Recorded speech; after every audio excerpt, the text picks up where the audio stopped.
Alright guys, TacticalRab again today. Hope you're doing well and enjoying your day so far. 8 teams currently remain in the minor, 4 were eliminated last night, only 4 teams will remain going into the Sunday after today. More single elimination matchups coming up. OpTic played Toronto this evening, bit of drama going down yesterday in the Falcons series as well. Can OpTic get over the line in this one, given that over the last few series it's not been great, but they did get back to winning ways against the Falcons last night. Very much intrigued to your thoughts in the comments below. Hit the like button if you enjoy, subscribe if you're new as always, I'd greatly appreciate it. Sensational killer tweet at the start of the video, which you did end up deleting. Couple of quick updates. Last night Kremp was at Kota in qualifying. I think the races are today, and well, he actually killed it in quali. Overall in his, like, the actual people driving this specific car, he was second, but in his category he was first, so you know, Kremp cooking as ever. What do you guys think about this as well? Because I saw a formal reply to this. This is a new mode coming to Halo. They're calling it S&D Extraction. I mean, okay, it's 11 rounds, offense, defense. There's an economy based system in there as well, single life round based.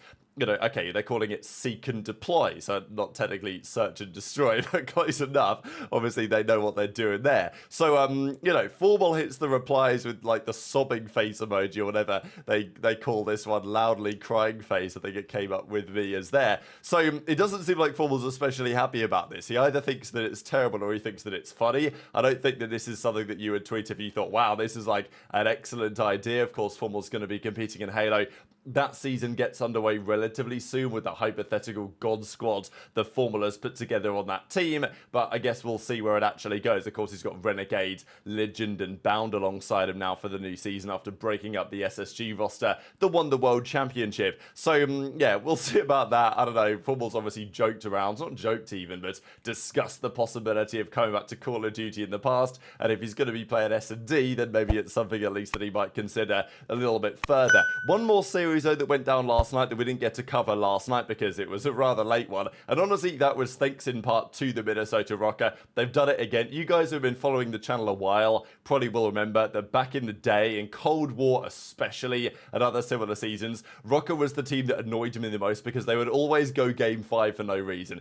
That was my read on it. They would go up 2-0, they would then get pegged back to 5 to then win it anyway in 5, or they would go down 2-0, bring it back to 2-2 just to lose the game 5 anyway. That was like the Minnesota Rocker classic, and it is, especially as a European fan watching late into the night, I was like, come on Rocker, you can't be doing it again. And they did it again last night, so they go down 1-0, obviously very different team now, but I still thought it was funny. So they lost the game 1. Simp has been turning up. I think it's good to see for the Cloud9 guys. Simp's turned it around. It shouldn't be a massive surprise. I mean, I said this going into Madrid, even when C9 were having a rough run of things, that even if they bombed out, I didn't think there was any chance that Simp was getting dropped because he's just too good and talented on paper. This though was a crazy round here from Kremp with the Jackal in hand, pops 3, runs into the spawn, gets the 4th kill as well.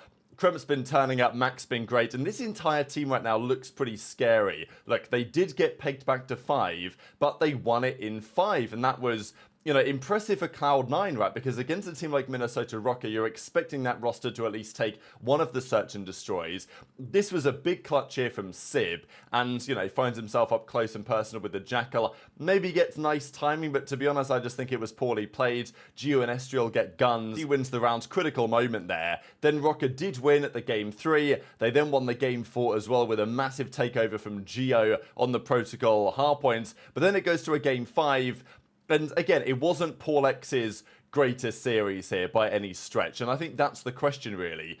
Because this, at the end of the day, is a tournament. Maybe it doesn't massively matter because, okay, it's single elimination, online stuff.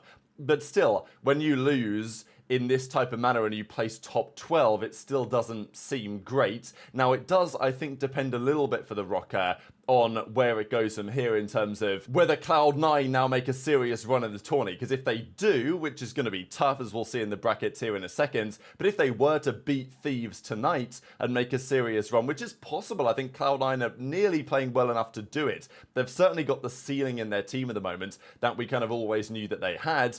Kremp was great last year for a time on the Thieves. Mack, we know what he is capable of, but I just wasn't sure what to expect from him this season, but generally has been pretty good. Attaches just turned up. Civ is one of the most talented players in the game when he's on form. So if C9 make a run, then maybe Rocker say, okay, whatever, fair enough. But it wasn't a great series from Paul, back to, a 0.8. Now, look, to be fair, Paul's played pretty well for some time, so I want to give him a little bit of leeway, but I know that the flank was talking about it last night, saying, look, guys, you can't be dropping these type of numbers and losing a series like this, especially, Paul had a rough map 5 and stuff. So, Estriel, Geo, Nero, they all played pretty well. Paul had 70 kills, and okay, maybe when your team are frying like that, there's only so many kills to go around. And it was a relatively close series. The search was a game with, round 11, right? The skyline was close. So, I'm not saying Rocker, oh, it's time to blow it up, because Cloud9, I think, have made some improvements, but still, people talk about Tyler Fellow being an option for these guys because of the leadership and stuff like that.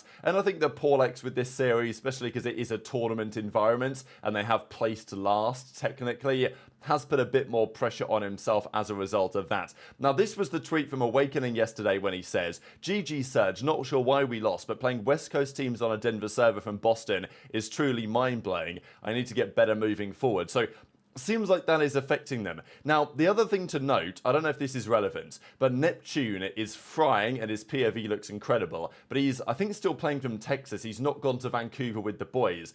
That may be a tactical play on the part of Surge, because he's in Texas.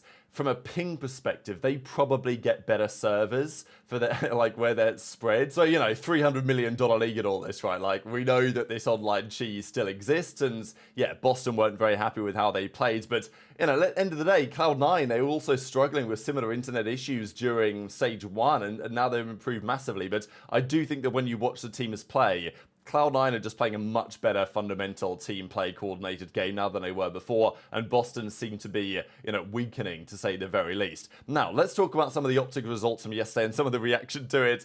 Obviously, we had some Falcons fans crashing out about some of the results because it was a winnable series, right? Falcons know that was a winnable series. It was maybe their best chance to at least get a hardpoint win on the board or something in the game. One was not far off making that happen. Illy obviously was talking about potentially coming back into OpTic relatively recently, at least implied as such.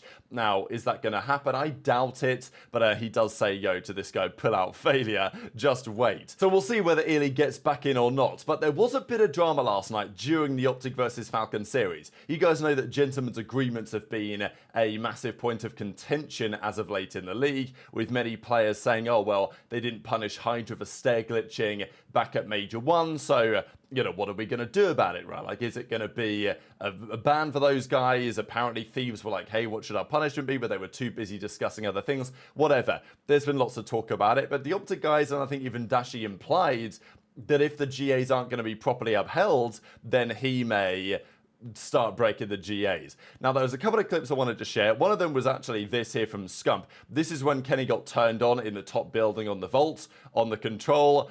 And this was Scump's reaction because he clearly didn't want to say anything. And of course, this is a crucial death, right? Look, they won the series anyway, and hopefully Kenny turns it around for me. Like, I've been the biggest Kenny defender, right? Like, I think that OpTic, if they get rid of him, will be a mistake. But Kenny's gameplay does make it kind of difficult to justify that decision over time. And obviously, Scump's even feeling it himself to some extent, right? Scump said on the show the other week, it was like, look, Kenny needs to figure it out and needs to figure it out fast. Today will be, I think, a critical litmus test of that. This, though, was a bit of drama. So this is map 1 in the hardpoint. Octane was talking about this on the stream yesterday, about whether Dashy popped a 2, a 3 pump and snaked a little bit. At this point, he was 6 in 15, not, of course, having a great map here, Dashy. Until he is at the top in the classic snaking spot on this game, certainly on Skyline. And he hits the 1 pump, does he hit the 2 pump? Maybe the first one he was crouched and then he comes back up again. So, look, Octane's like, hey, I'll let you guys decide. But there was a bit of talk about it yesterday because we can't see his POV. And again, we had this happen before, didn't we? With Dashy in this spot and his POV maybe was different. But it was exactly the same spot and a pretty similar story. Obviously, Dashy was really struggling in this map at this time. So, and they were down about 40 points. So there obviously has been some talk last night as to whether Dashy did this as a strategic move, maybe thinking he might get away with it in order to bring the comeback, which they eventually did. Low key though. I don't know, boys. He's laying down right here. So then we 0.5. So he's laying down. We all see him. Laying down. Gets up. 1, 2. I'll let you guys be the judge. Chat. I didn't say anything, man. I like those guys too much to say something to them, man. But nah, man, they're my guys, man. You know, like I know they haven't won a map, but you know they're coming from a region where they're learning so much, and it's a competitive league. So I feel bad for them in terms of that, but like not winning. But and I like them. I think they're really good people, and I think like you know I hope they keep improving. Yeah. Aim top. And oh my. That's right when it worked. I know. Bro. I'm like, okay. HyDra's literally just an 8s player, bro. Like, it's.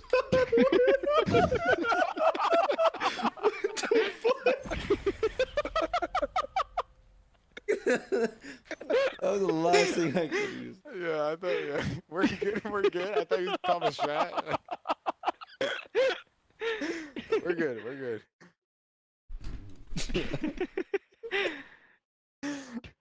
Oh my.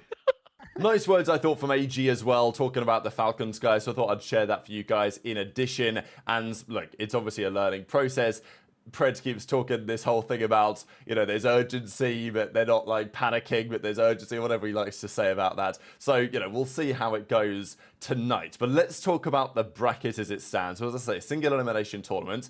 The teams that got the bye, they play today against the teams that won yesterday. So the first game of the day is Ravens Gentlemates, and then I think it goes FaZe, Surge, Ultra, OpTic, Thieves, Cloud9. I think that is the order of the games. The Ravens series is pretty fascinating. I've got to lean Ravens just because Gentlemates' hardpoint yesterday was pretty terrible, to be honest. Ravens beat OpTic last week, which, and you know, to be fair, Ravens have been on a bit of a heater after starting poorly in the first couple of games they played in the qualifiers. And Ravens' search is better than Heretic search. So, you know, will Gentlemates win both searches against Ravens and pull off a Neslo? Doubtful. So I think that it's a matchup that favors Ravens quite nicely because, you know, their respawn is rough, Ravens, but Gentlemates also aren't good at it either, and Ravens, where they're really strong is their control and their search and destroys. But Gentlemates are also strong there as well, but on paper, Ravens should win this series. I'm going to lean Ravens. I think I'll give it to them in 3-1. But yeah, we'll see if Gentlemates can win this series and make some strides. I just think Lunas needs to play a bit quicker, you know, like I want to see him up the pace because we've seen what happened with Surge and Neptune. He came in, started delivering some engagement, some KD, some impact, but it's made a big difference to their team. That's the next series we're going to discuss because FaZe versus Surge, they played online, right, a couple of weeks ago, and Surge won. They won 3-1, wasn't it? Yeah, they took down FaZe. The first game of this stage with Neptune in the roster looked incredibly good. Are they going to repeat the trick? Doubtful. It's very, very difficult to beat FaZe twice in a row. It's possible, though. I mean, Surge looked pretty damn good yesterday. FaZe are coming into it. They're not, you know, warm, as it were, right? Surge have already played a game in this kind of mini tournament. They played yesterday. I think FaZe will learn from that first series. I think it's going to be pretty close, though. But I'm going to take FaZe. I might take FaZe in 5, maybe. You know, FaZe in 4 or 5. I don't think it's going to be clear-cut. And to be fair, if Surge beat them again, we are having serious conversations at that point about this new Surge team and what they are capable of. Then it's OpTic Toronto, and this is, again, the series that OpTic fans, just the entire league, to be honest, is going to be watching saying, okay, this is the tester, because Falcons yesterday, it wasn't pretty, but they got the job done. Ultra today is a test. Now, Ultra have been in a bit of a weird spot lately. They've been very up and down. CleanX has had a pretty disappointing stage so far by his standards. Insight hasn't been that great. JoeDeceives has been good, and Beans has been pretty okay as well. But they've not been as good as I thought they might be, Ultra. So I think that if there's a time to beat them, now might be the chance for OpTic. The thing is, they're still going to be pretty good in Search and Destroy, and that was not great exactly for OpTic yesterday in the Falcon series.